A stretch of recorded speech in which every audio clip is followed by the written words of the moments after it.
You're listening to the Wealth Mindset Show, where Hixon Zuercher Capital Management's team of finance professionals, portfolio managers, and a life coach come together to tackle complex topics in finance and retirement planning so you don't have to. From investment strategies and wealth management to tax planning, retirement income, and aligning your money with your values and purpose, the Wealth Mindset Show offers the tools to thrive. All right. Hey. Welcome to the Wealth Mindset Show, where our Hixon Zuercher team will have conversations on managing wealth, navigating retirement, and making smart decisions for a secure, meaningful future. I'm Austin Wilson, Director of Investments at Hixon Zuercher Capital Management. And I'm Josh Robb, Director of Wealth Management at Hixon Zuercher Capital Management. And today we are joined by Scott Miller, our life coach. He's been on here a couple times, so we're glad to have you back. And we are talking about aging parents or relatives and how we can support them.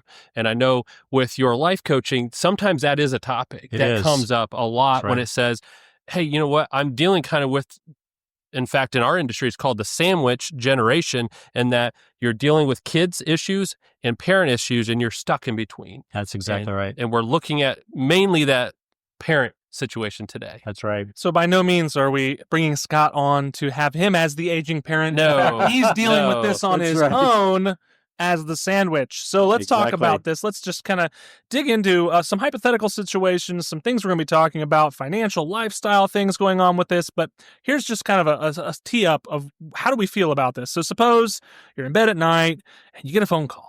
You're like, oh no, this is usually important because I don't usually answer the phone. And it's so-and-so. Yeah. It's my mom's neighbor and my mom fell and she had a fall in the kitchen. She's okay, but it makes me go, wow, this is real. Like, she's never really done that before.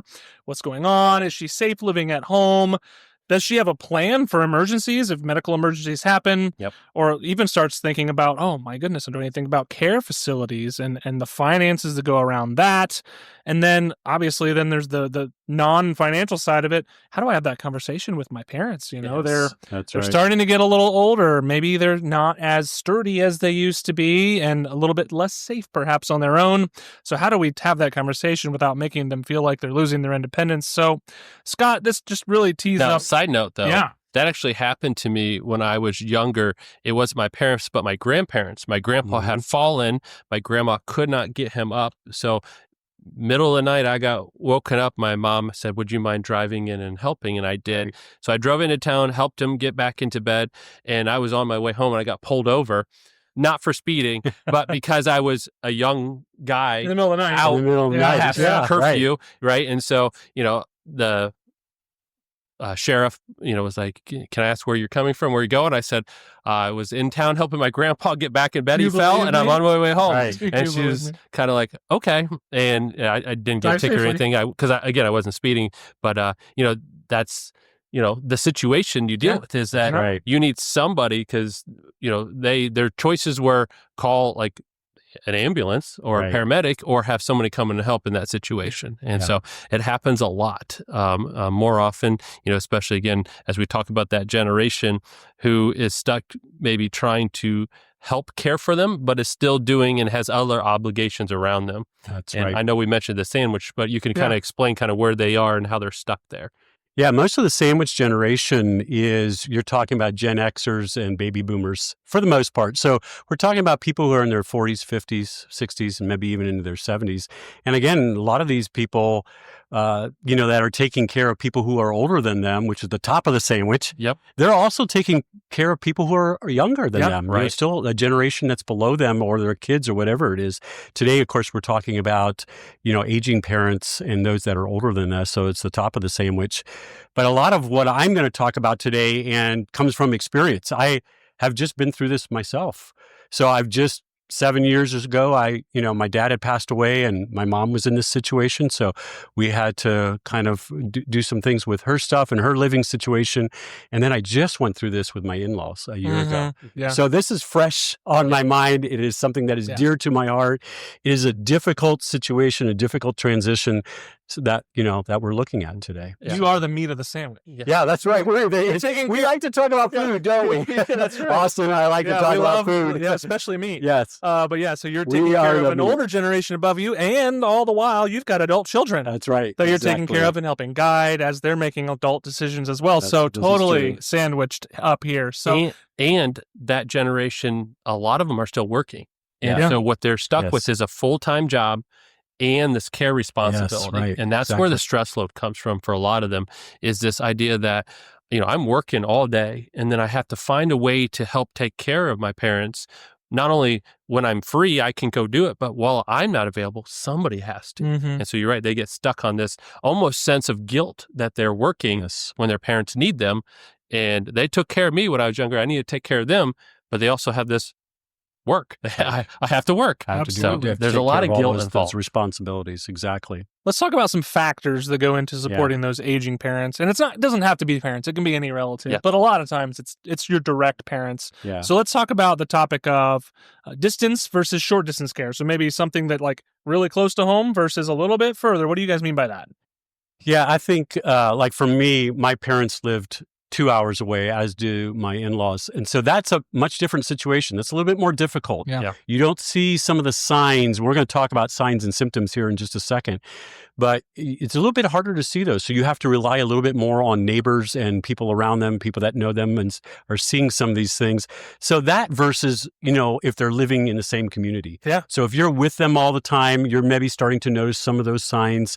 I think it's a little bit easier, again, when it comes to the long distance versus the short distance type of relationships. And then getting the information is if you're relying on someone to relate to you if your parent goes to the doctor and the doctor tells them things, it may not get translated correctly back to you. And so having some way of getting that communication is important so that you're fed the most up-to-date information to help you make those decisions. Yeah.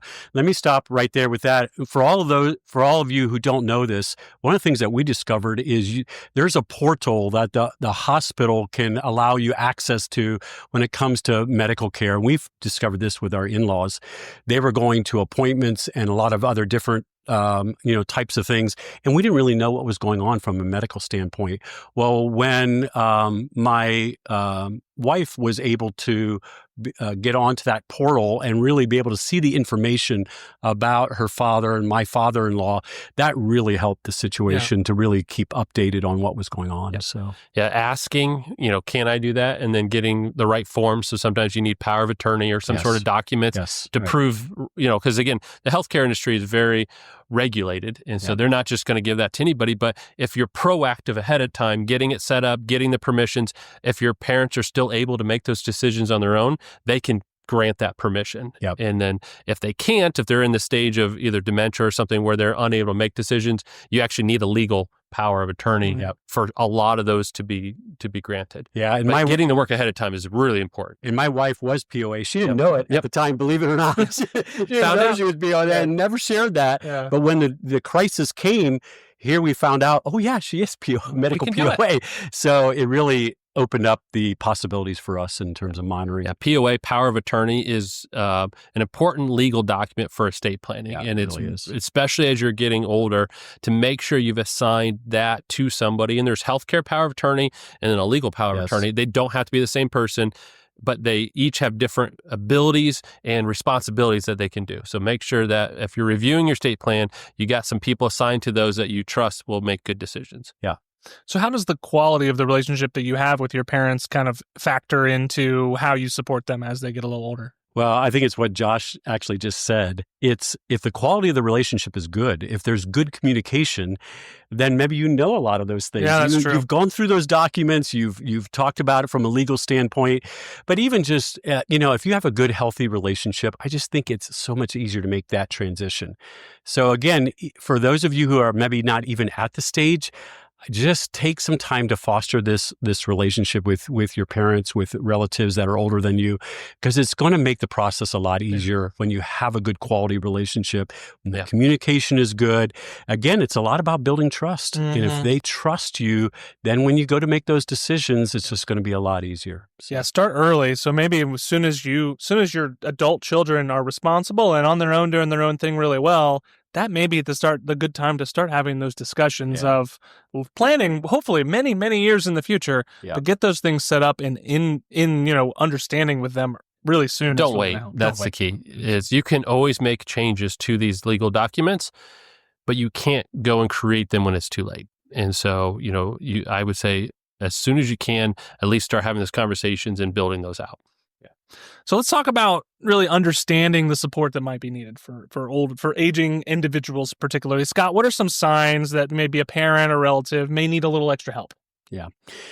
So some of the signs that I think you need to kind of look out for, one would be isolation, just loneliness, just them really just struggling maybe in their home.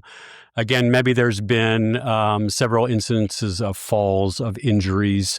Maybe you're seeing some of the signs and symptoms of some of those things. And then again, like one of the things that we found at my mom's house was 12 boxes of Cheerios. So again, what was happening was they're good for your heart. Cheerios are good, okay. But she was going into town and she had forgotten that she already had a box of Cheerios. Right. So again, that was a sign. When we went into her house, we found all these boxes of Cheerios. So again, duplicates of a lot of different kinds of things. Again, just any kind of signs or symptoms of memory loss, of forgetfulness, and then just again, just maybe a small minor car accident where there's been a little fender bender. We had that happen with my mom, where she was in a parking lot and she hit another car. So again, some of these just, again, an ability to be able to drive a car, to regulate their cell phones and maybe what they're doing on a computer. And then just, of course, stairs and different obstacles within a house. And being able to navigate all those things, those are kind of some of the signs and symptoms that you really want to look out for. So. And those are, one isolated event may not, but if there's a combination or a pattern of these things, that's where you see it. Yep. And again, this goes into that long distance versus short distance. A lot of times you're going to have to be relying on a neighbor or a really close friend, or in my mom's case, it was a small group that she was part of from her church, and they alerted us to some of the things that were going on. So yeah, it's, again, if you're right there, if you're watching all this happen before you, you living in the same community, that's a big advantage. Absolutely. So this is a finance podcast. So we're going to have to talk about money too. Okay. We got to talk about money. All right. So it can be a little awkward, but how do you start that conversation when you're talking about finances and the implications of financial planning for maybe long-term care or just help in some way, with that individual? Yeah, and part of it comes with, again, going back to your relationship with them. Yeah. How comfortable are they or have they been with talking about money with you? Because you can't expect, if they've never really shared their financial situation, that all of a sudden you're hand over the keys. Tell me everything that I need to know. That's right. It doesn't happen. But starting that conversation and saying, look, Mom or Dad, I don't need to know everything, but I need to know, are you getting enough? Are you struggling, or is there stress involved? Are things in a way that you're worried about, and we're going to talk about this, is scams. Elderly abuse, when it comes to scam and targeting, is on the rise. And now with AI and new technology, they can sound like someone they care about. And so they can call on the phone and have some, through all the dark web, some data that they need. And then they can have their phone sound like this person and say, hey, Mom, Dad, Grandma, I got in a car accident and I need some money so that I can repair my car. Can you send me $5,000, please? And here's where I need you to send it, right? And it sounds just like them. They know the names, they know the things. So those are things you got to talk about. So making sure maybe they have a financial advisor, somebody helping them oversee that. They're not making all the financial decisions. Yeah. That's really important. And then the doctors, like who are your doctors? I need to make sure, if you're getting bills and you're just writing checks, are these all the right things? Are you double paying? There's so much when it comes to billing in the medical industry that somebody needs to help you keep track of it. Mom, Dad, do you mind if I help pay those bills for you. Just send them to me. I'll take care of them or whatever. You can work those things out with them. Yeah. The challenge, though, is a lot of times, again, the baby boomer generation in particular didn't share a lot about finances with their kids. And so this is a change. So sometimes they may be reluctant to share too much, but maybe reiterating, hey, look, I don't need anything, but I want to help you, right? It's more to make sure you're safe. That's a key. We're going to take a quick pause in this episode. Before we get back to today's topic, I want to take a quick moment to share something that could really help you on your retirement journey. At Hixon Zuercher Capital Management, we are all about making sure your financial life aligns with what truly matters to you. That's why we created the assessment, Are You Retirement Ready? Over at hzcapital.com/quiz.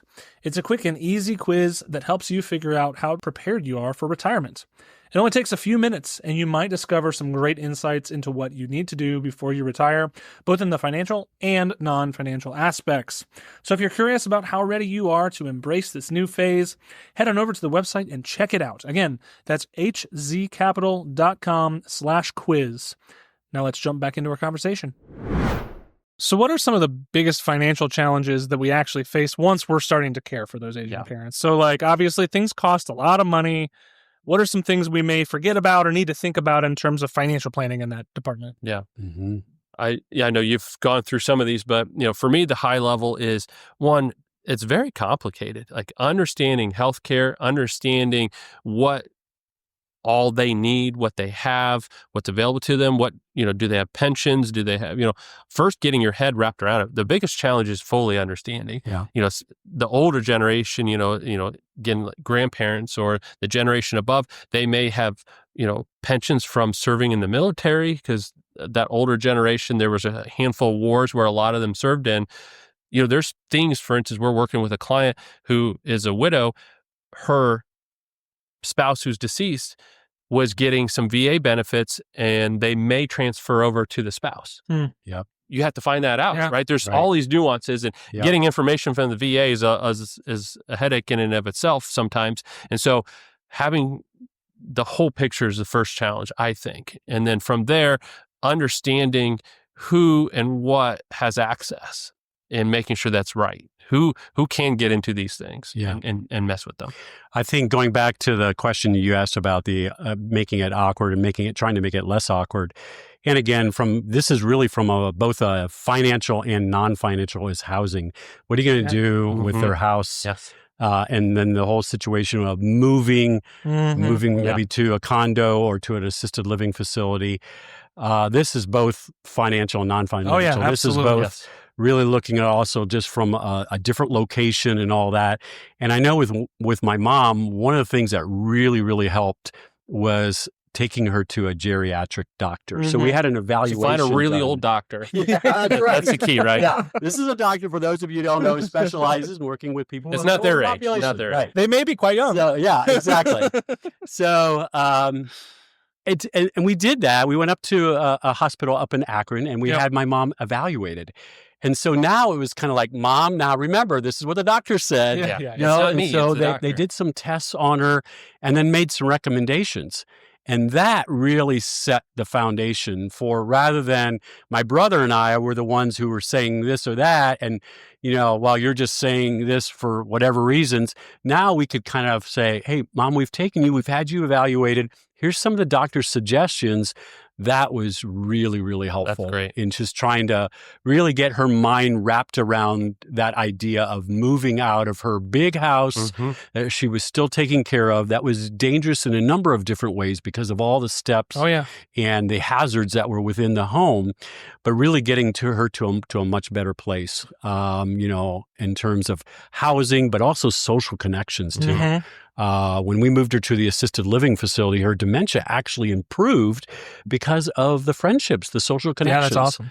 And so, but I can't emphasize how important that was of getting through that awkward conversation. Yep. And then another thing I would add is just honesty. We just tried to be as hard or as difficult as it was to have some of those conversations with my mom.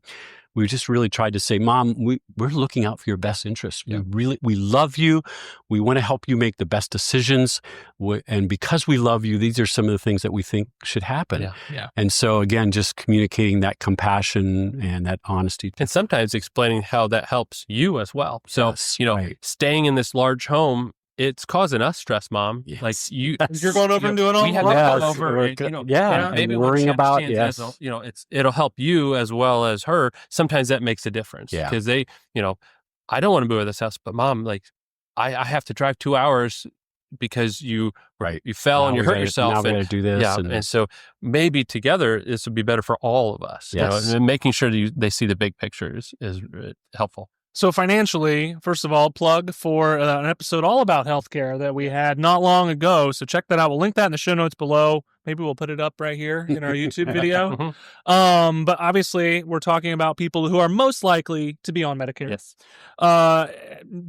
Far and wide, that's going to be the majority of the people we're talking to today. But how can we talk about preparing for the costs of assisted living, in-home care, and navigating really how your benefits plan that you're, enrolled in is going to pay for that? Yeah. And that's one of the biggest costs they're going to see in the healthcare is that end of life care. Between assisted living facility or an in-house care, those types of, it's just not cheap. And having that conversation and having an idea of what assets are available is really important. Yeah. That sets up the first, there's all different levels of care. And if you start by looking at the most expensive, but then realize that would only last for a year versus going to a nice place, but maybe not the top end, but that gets you 3-4 years of care, you gotta understand what you're getting and how long that may last. Yeah. There's not a good solution. Medicaid is kind of the safety net, but that's really a safety net. It's designed for the bare minimum taken care of. You really want to understand what gives my family, my parents, the best care for what they can afford for as long as I think they may need it. And that's really the balance. Unfortunately, it's not cheap. And that's the hardest part. And it can be years. Oh, years. Yep. Yeah. I think the average is 3 years, for someone who goes into that facility. But for a lot of them, it's a short-term stay. They fall, get hurt, they go to rehab at a facility, 8 months, 12 months, and then they're out. Yeah. Those are a different type of stay. They're still expensive, but a lot of times health insurance covers portions of that. But when you're in there for good, you're selling your home and that's where you're going to be. Yeah, it could be years down the road and it could add up over time. Do you see too, Josh, that a lot of people just wait till the last minute to kind of plan financially for these things until the crisis comes? It's too late. Or whatever. Yeah. Whereas if you plan maybe 10 or 20 years in advance financially about what's coming and the reality of it, I would imagine that's probably a much better. Some of it is just not wanting to admit it. They do with, and we all do this, right? Yeah. When there's something you don't want to deal with, you just ignore it. Yeah. And that's one of these things, especially when you think about, this is our home. We grew up in, our kids, all the memories are here. Right. I don't want to leave this. And they'll fight very long and hard to maintain that, where they may have been better off downsizing and could have got more years, but they waited too long. Now it's going straight from the home to assisted living instead of transitioning a different way. So you're right. That is a big change. And the long-term care is expensive, but you don't really qualify for it when you're 80 because they know that's coming. So, you're right. You have to start some of those conversations very early on if you're thinking through it. So Josh, we mentioned earlier, legal, medical POAs, obviously very important legal documents to have on hand, ideally earlier rather than later, right? Any other key documents when it comes to our estate planning? Yeah, you have the healthcare power of attorney, then you have the financial power of attorney, which covers all the other things. Having your will, all your assets titled correctly, that's the other key. Especially if there's both your parents are together and still alive. Who owns what is important, because if one of them is going to go into assisted living, there are rules on what can and can't be counted. And so understanding titling, and there's usually a 5-year look back on when and how you change things. So that matters a lot. The other thing is to understand who has access. So I went back to talk about that. There can be joint accounts where another person has access to it. And if you're having somebody help you pay your bills, things like that, there are some ways you could set that up so that they can write checks, do those type of things. So again, you want to do that while you can still make decisions and are, able to make those legal decisions on your own, because once you cross that line, it's very hard to make changes. Yeah. And so, if you have dementia or Alzheimer's or something like that, and you can no longer be trusted to make those decisions by the courts, they will not honor any changes. Yeah. And so you have to go through a long, tedious process just to get anything done. So yeah, definitely don't put that off, especially if you know those signs are coming. So, Scott, let's hone in a little bit more on the emotional side of things here. So, how would you navigate the emotional impacts of helping your parents who might be resistant to change? Well, I think one thing, a lot of times our emotions lead us to making not wise decisions. Yeah. And so I think as the sandwich caregiver, as you're caring now, I think sometimes you just have to remove some of those emotions. Again, it goes back to what I had said before about, I'm going to do the best, Mom and Dad, I'm going to do what's best for you. I want to, because I love you and I care for you. Yeah. And so sometimes that's removing from you as the caregiver. Now, that doesn't mean you're not compassionate or you're not caring for them. But again, sometimes it's just removing those emotions and doing what's best, doing the best thing for them. So I think that's one part of it. And again, another part of it, I think, is just realizing that you're now kind of the parent. Mm-hmm. Yeah. So again, think about when you were raising kids and you had young children. And so it's kind of a reversal of that. You're now the parent, whereas they were the parent before. And again, you're trying to guide them towards making good decisions. Right. And so again, sometimes we just have to remove that emotional aspect of it, I think, as a caregiver. Yeah. So, and I think, along with that, understanding, again, you have a view. I have a view of my mom and dad, and my view of who they are and what they can and can't do is sometimes locked in a time frame maybe that they're not at anymore. Yeah. And as they enter those phases, you have to have the idea, who am I helping now? All right. And it doesn't change who they are and what they did for you, but to say, okay, I may have to step in and make a decision on their behalf. They just can't do it anymore. Yeah. And so in a sense, removing that emotion of, well, they've always done this for me. Yeah. Well, maybe they can't. And so you have to reverse that role. Yeah. And some of it is the reality of seeing it in ourselves, right? Now, Austin, you're younger. Yeah.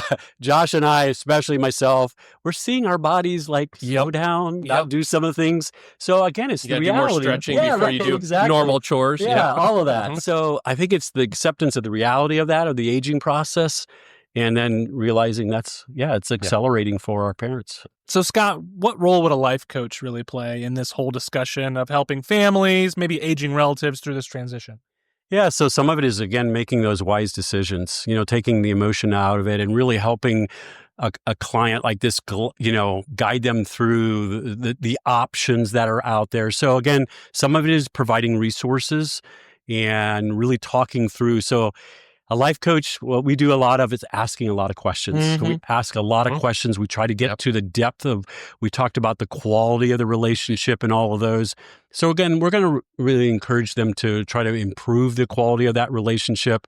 And then just taking some small little, proactive steps towards helping them. And a lot of times it doesn't have to be these gigantic things, especially if we're starting the conversation early. Yeah. And thinking about, okay, how can maybe we repair this relationship? How can we increase the communication and all of that, so that when that day comes, when they're making that transition, we're more ready for it. But again, just looking at all the different options and resources that are available to them and asking them a lot of questions and just really starting the process. So, Scott, thanks for joining us today. Thank you for having me. Really appreciate it. If you guys found value in our conversation, don't forget to subscribe to the Wealth Mindset Show on whatever platform you're listening to, even on YouTube. So you never miss an episode. Visit us at thewealthmindsetshow.com for more resources, or if you're ready to invest with us, head over to hzcapital.com. And we'd invite you to follow us on any social media that you'd like. We're on pretty much every platform. And thank you for listening. We'll see you next time. Talk to you later. Thank you. Bye.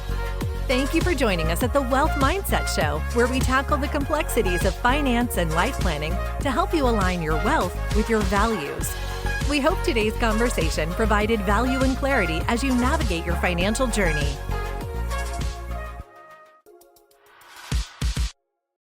Your hosts work for Hixon Zuercher Capital Management, and all opinions expressed by them or any podcast guest are solely their own and do not reflect the opinions of Hixon Zuercher Capital Management. This podcast is for informational purposes only and should not be relied upon for investment decisions. Clients of Hixon Zuercher Capital Management may maintain positions in the securities discussed in this podcast. There is no guarantee that statements, opinions, or forecasts provided herein will prove to be correct. Past performance may not be indicative of future results. Indices are not available for direct investment, and any investor attempting to mimic index performance would incur fees and expenses that could reduce returns. Securities investing involves risks, including the potential loss of principal, and there is no assurance that any investment plan or strategy will be successful.